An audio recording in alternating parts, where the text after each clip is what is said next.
जैसा कि हमने पूर्व भागों में सुना है कि रावण ने अपने दुष्चक्र को पूरा करने के लिए मारीच का संग लिया।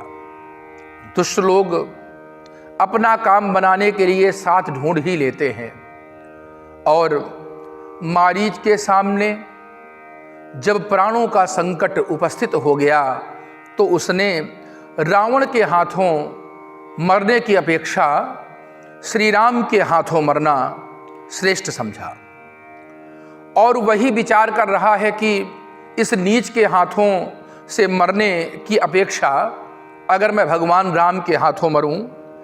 रावण मारीच को लेकर के उसी दंडकारण्य में पंचवटी में जहां भगवान राम जो साक्षात रावण के काल स्वरूप हैं, रावण नहीं जानता है, वहाँ पर पहुँचा है और वहीं पर कपट से मारीच एक मृग बन गया। और मृग भी कैसा, अत्यंत शोभायमान, परम विचित्र, और ऐसा लगता है मानो उसने स्वर्ण देह पाई हो, माने उसकी जो खाल है वो सोने जैसी चमक रही है। ऐसा मृग बन करके सीता परम रुचिर मृग देखा, अंग अंग सुमनोहर बेखा। उसी कुटिया में बैठे बैठे भगवती सीता ने जब उस कनकमय मृग को देखा, प्रभु श्री राम से कहती हैं कि हे नाथ, आप इस हिरण को पकड़ करके यहाँ ले आइए, चाहे इसका वध ही क्यों ना करना पड़े, क्योंकि यह मृग मुझे बहुत अच्छा लगता है। वास्तव में भगवान की यह लीला मनुष्यों को विमोह में डालने वाली है। सीता जी के मन में इस प्रकार का संकल्प उठना और भगवान राम का मृग के पीछे दौड़ना, वास्तव में सीता जी को तो भगवान ने पहले ही अग्नि में स्थापित कर रखा था, पर निशाचरों का वध करने के लिए कोई न कोई निमित्त चाहिए। इस कारण से तब रघुपति जानत सब कारण, उठे हरषि सुर काज समारन। भगवान राम सब कुछ जानते हैं, त्रिकालज्ञ सर्वज्ञ हैं। जानते हुए भी उन्होंने सीता जी की बात को स्वीकार किया और देवताओं का काम बनाने के लिए भगवान श्री राम हर्ष के साथ उठते हैं और लक्ष्मण जी से कहते हैं, प्रभु लक्ष्मण नहीं कहा समुझाई, फिरत विपिन निशिचर बहु भाई, सीता केरी करे हो रखवारी। हे लक्ष्मण, इस वन में नाना प्रकार के निशाचर अनेकों वेश बनाए घूमते रहते हैं, इसलिए मैं इस मृग को पकड़ने जा रहा हूं और तुम सीता की भली भांति रक्षा करना। प्रभु ही बिलो की चला मृग भाजी। भगवान राम जैसे ही उठे हैं, भगवान राम के आसपास खड़ा था वो मृग, और जैसे ही उसको पकड़ने के लिए खड़े हुए वो भागने लगा। निगम नेति शिव ध्यान न पावा, माया मृग पीछे सो धावा। जिन भगवान का ध्यान वेद और पुराण नहीं कर पाते, आज ऐसे श्री राम लीला करने के लिए लीला पुरुषोत्तम उस मृग के पीछे भगते हैं। कबहु निकट पुनि दूरी पराई, कबहु प्रगटई कबहु छपाई, प्रगटत दूरत करत छल भूरी, एहि विधि प्रभु ही गयौ लय दूरी। कभी प्रकट होता है, कभी छिप जाता है, कभी समीप आ जाता है, कभी दूर चला जाता है। इस प्रकार की क्रीड़ा करते करते भगवान श्री राम को आश्रम से दूर ले गया। तब तक राम कठिन सर मारा, धरनी परेऊ करी घोर पुकारा। भगवान राम ने आज दूसरी बार मारीच को बाण मारा है। पहली बार बाण मारा था तो बिना फर का बाण था, अर्थात उसमें इसकी मृत्यु नहीं हुई थी, ये 100 योजन सागर के पार जाकर के गिर गया था। लेकिन आज श्री राम जी ने इसको कठोर सर से इसलिए मारा है कि राक्षसों का संहार भी करना है और इसे मोक्ष भी देना है। लक्ष्मण कर प्रथम ही लय नामा, पाछे सुमिरिस मन महु रामा। हा लक्ष्मण, हा सीते, इस प्रकार का जोर से उल्लेख करते हुए तथा मन में श्री राम का स्मरण करते हुए मारीच ने अपने शरीर का परित्याग कर दिया। और जिस समय भगवान श्री राम ने उस राक्षस को देखा तो मन में संदेह हुआ, परंतु जो भी भगवान के निमित्त रहते हैं, भगवान के प्रति समर्पित रहते हैं, उनका जीवन कभी भी निरर्थक नहीं जाता। ये बात तय है कि जो लोग भी भगवान का अंतर मन से ध्यान करते हैं, भगवान उनकी गति को जानते हैं। अंतर प्रेम तासु पहिचाना, मुनि दुर्लभ गति दीन सुजाना। उसने अपनी सभी मनोवृत्तियों को एक कर दिया था, परमात्मा में तल्लीन कर दिया था। और शास्त्रों का वचन है कि मरण के समय जो जिस भाव से भावित होकर के मृत्यु को प्राप्त होता है, भगवान उसको उसी प्रकार की गति भी देते हैं। भगवान श्री कृष्ण गीता में कहते हैं कि जो मेरा स्मरण करके शरीर का परित्याग करते हैं वे मुझ में ही समा जाते हैं। और भगवान ने आज मारीच को भी वही गति दी। भगवान श्री राम की इस सुंदर लीला को देख करके आकाश मार्ग से देवताओं ने पुष्पों की वृष्टि की और परस्पर चर्चा करते हुए कहते हैं कि जिन श्री राम ने ऐसे असुर को यह गति दी, भक्तों का तो वे कल्याण करेंगे ही। तनिक सोचिए तो, जो पूतना स्तनों में विष लगा करके श्री कृष्ण को मारने आई, श्री कृष्ण ने उसको भी मोक्ष प्रदान किया। यद्यपि पूतना ने मातृत्व को कलंकित किया, छोटे छोटे बच्चों को मौत के घाट उतारा, पर भगवान श्री कृष्ण इतने बड़े दयालु हैं कि उन्होंने ऐसी बाल घातनी पूतना को भी मोक्ष प्रदान किया। जो इतने दुष्टों का भी कल्याण कर सकते हैं, ऐसे परमात्मा को छोड़ करके हम किस देवता की शरण लें। आरत गिरा सुनी जब सीता, कहा लक्ष्मण सन परम सभीता।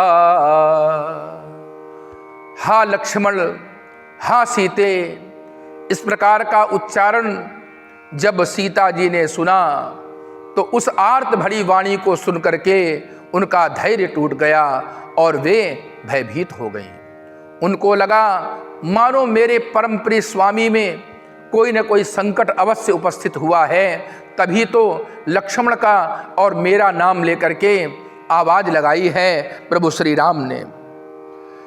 तुरंत कहती हैं लक्ष्मण से कि हे लक्ष्मण, आज तुम्हारे भाई के जीवन में संकट उपस्थित हुआ है, इसलिए तुम तुरंत वहां जाओ जहां श्री राम गए हैं। श्री लक्ष्मण जी ने कहा कि माता आप परेशान ना होइए, ये राक्षसों की ही कोई माया है। मुझे भैया राम ने कहा है कि मैं रह करके आपकी रक्षा करूं। अरे जिनकी भ्रकुटिका विलास संपूर्ण ब्रह्मांड में प्रलय कर देता है, ऐसे परमात्मा श्री राम को कभी जीवन में कोई संकट आ सकता है अथवा कोई संकट उनको पराजित कर सकता है? सीता जी का मन नहीं माना, क्योंकि वे प्रेम में और भगवान की उस लीला में मोहित थीं। अतः उन्होंने बारंबार लक्ष्मण को कहा कि ऐसे संकट के समय में तो भाई की सहायता करनी ही चाहिए। इस प्रकार के जब वाक्य सीता जी ने बोले तो लक्ष्मण जी का मन भी डोल उठा और उनके मन में आया कि मैं अपनी श्री राम और अपनी भाभी सीता दोनों की बात मानूं। ऐसी स्थिति उत्पन्न हुई, इसलिए श्री लक्ष्मण जी ने संपूर्ण वनवासियों को, वन के देवी देवताओं को, पितरों को सीता जी को सौंप दिया और वहीं पर एक लक्ष्मण रेखा खिंचा दी। कहने लगे कि हे माता, चाहे कोई भी आए आप इस रेखा से पार मत जाइएगा और मैं भैया राम की खोज में जा रहा हूं। सून बीच 10 कंधर देखा, आवा निकट जति के बेखा। अब उसने देख लिया कि मैदान खाली है, कुटिया में ना तो राम ही है और ना लक्ष्मण, इसलिए उसने आश्रम के समीप आकर के एक सन्यासी का वेश बनाया और इधर उधर देख करके डर करके बड़ी मुश्किल से कुटिया के समीप जा रहा है। गोस्वामी तुलसीदास जी कहते हैं कि जिस रावण ने कैलाश को उठा लिया था, जिस रावण से 10 दिक्पाल डरते हैं, जो रावण सुर असुर सबके लिए काल है, आज वो भी बहुत ज़्यादा घबराया हुआ है, डर रहा है, क्योंकि उसका जो चरित्र है वो अच्छा नहीं है। वो इस समय जो काम करने जा रहा है वो अच्छा नहीं है, इसलिए डर रहा है। और व्यक्ति कब डरता है? व्यक्ति जब कुमार्ग की ओर जाता है तो उसके मन में भय पैदा ही होता है। इमी कुपंथ पग देत खगेसा, रहई न तेज बुद्धि लवलेसा। जो लोग सन्मार्ग को छोड़ करके कुमार्ग का गमन करते हैं, उनके जीवन में ना तो बुद्धि रहती है, न बल और ना ही तेज। इस प्रकार से कुटिया के समीप पहुंचा है और कहता है भिक्षाम देहि भिक्षाम देहि। सीता जी उस लक्ष्मण रेखा से बाहर नहीं आना चाहती, पर रावण ऐसा प्रयास कर रहा है कि किसी प्रकार से मैं सीता को इस लक्ष्मण रेखा के बाहर लेकर के आऊं, तभी मैं सीता का अपहरण कर पाऊंगा। अन्यथा की स्थिति में लक्ष्मण के बाणों में वो शक्ति है और उनकी रेखा में वो शक्ति है जिसको लांघना मेरे बस की बात नहीं है। नाना विधि करी कथा सुहाई, राजनीति भय प्रीत दिखाई। तब उसने सीता को डराने का प्रयास किया, कभी राजनीति की बातें और कभी भय की बातें, कभी प्रेम की बातें कभी दान का बखान, कभी ऋषियों का सम्मान, कभी सन्यासियों का त्याग, इतनी सारी बातें रावण ने सीता जी को सुनाई कि उनका मन भी रावण की बातों में भ्रमित हो गया। कह सीता सुन जति गोसाई, बोले हो बचन दुष्ट की नाई। सीता जी ने कहा, महाराज आप देखने में अवश्य सन्यासी हैं, पर आपके जो वाक्य हैं वो सन्यासियों वाले नहीं हैं। आप ऐसा लगता है कि मानो कोई दुष्ट स्वरूप हैं, क्योंकि आपकी बातों में कहीं भी संतत्व झलकता ही नहीं है। यदि व्यक्ति को वेश से पहचाना ना जा सके तो उसकी वाणी से उसकी पहचान कर सकते हैं, उसके नेत्रों से उसकी पहचान कर सकते हैं, उसकी भाव भंगिमा से उसकी पहचान कर सकते हैं। प्रथम दृष्टया कभी कभी सुंदर वेश के कारण लोग भ्रमित हो जाते हैं, पर वाणी में जो कठोरता है, वाणी में जो अस्थिरता है, वो बताती है कि व्यक्ति सज्जन नहीं है। यद्यपि महामाया भगवती सीता ने एक तरह से रावण को पहचानने का एक इशारा कर दिया कि मैंने तुमको पहचान लिया, पर चूंकि रावण का सर्वनाश होना है, इसलिए बार बार वार्तालाप करती हुई सीता जी रावण को भिक्षा देने के लिए लक्ष्मण रेखा के बाहर आ गईं। तब रावण निज रूप दिखावा, भई सभय जब नाम सुनावा। और जैसे ही भगवती सीता भिक्षा लेकर के आई हैं, रावण ने तुरंत अपना वेश प्रकट किया और अपना नाम जैसे ही रावण ने बताया तो भगवती सीता भयभीत हो गई और उन्होंने दुष्ट से कहा कि अरे दुष्ट, तुमने धोखे से मेरे आश्रम में प्रवेश पा लिया है और मेरे स्वामी इस समय वन में हैं, खड़ा रह, जैसे ही मेरे स्वामी आएंगे तुझे प्राण दंड दे देंगे। अरे तुमने ये बड़ा भयंकर अपराध किया है, तुम्हें मेरे अपहरण की इच्छा नहीं करनी चाहिए, क्योंकि जैसे सिंह की स्त्री को कोई खरगोश चाहे, वैसे ही तुमने मेरे ऊपर हाथ डाल करके काल को आमंत्रित कर लिया है। सुनत बचन दस शीस रिसाना, मन महु चरण बंदी सुख माना।